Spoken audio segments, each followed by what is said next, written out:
recognizes herself for 7 minutes for an opening statement.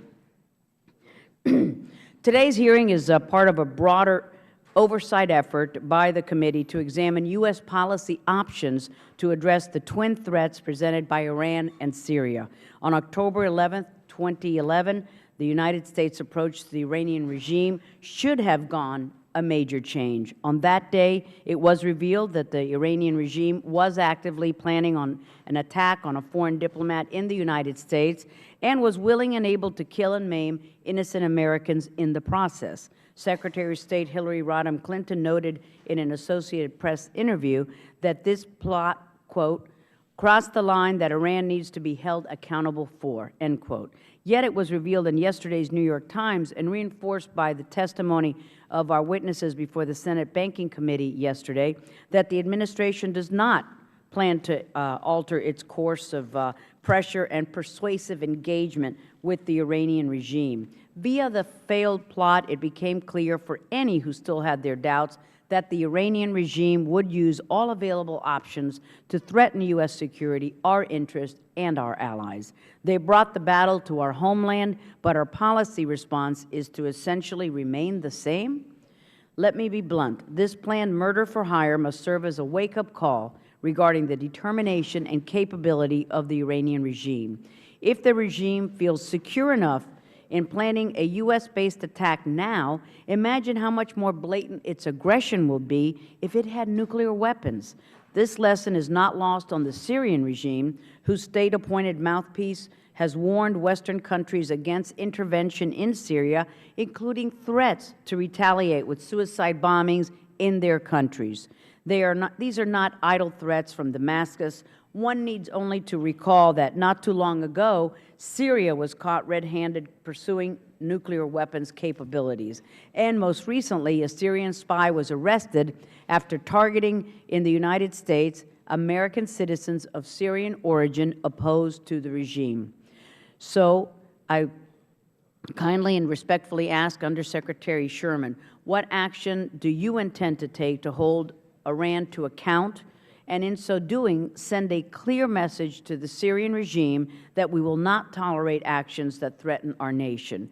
We also cannot rely on the United Nations to provide an adequate deterrent to Iran.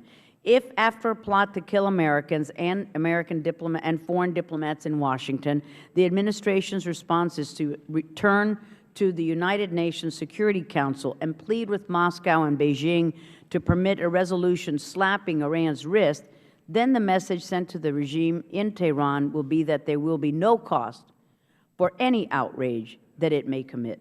Working with responsible nations, democratic allies, to increase pressure on Iran is one thing, but waiting for the UN to do what's right as the threats from Iran and Syria grow is foolhardy and dangerous. Russia and China showed their true colors last week in the Security Council when they vetoed a resolution rebuking Syria's Iran-backed dictatorship for its assaults on its unarmed population. They will still form an impassable obstacle to effective multilateral action on Iran.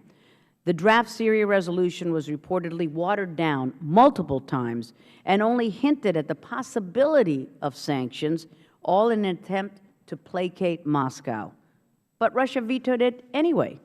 Instead of begging for help, we need a realistic policy that reflects the urgency and the multifaceted nature of the Iranian threat.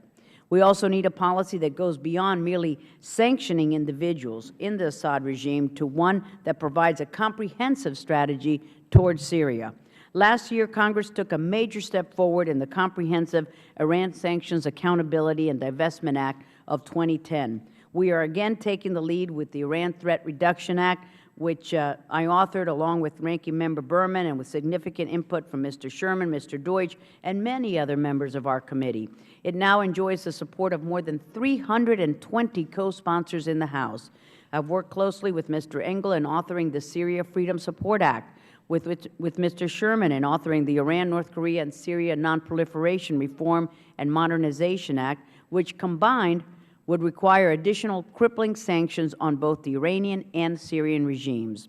For U.S. and global security, these regimes must be made to understand that the cost of their aggressive actions will be too great for them to bear, and that they must immediately abandon their nuclear weapons program, their unconventional weapons and ballistic missile development, and support for violent extremists, and the repression of their own people. The time is now.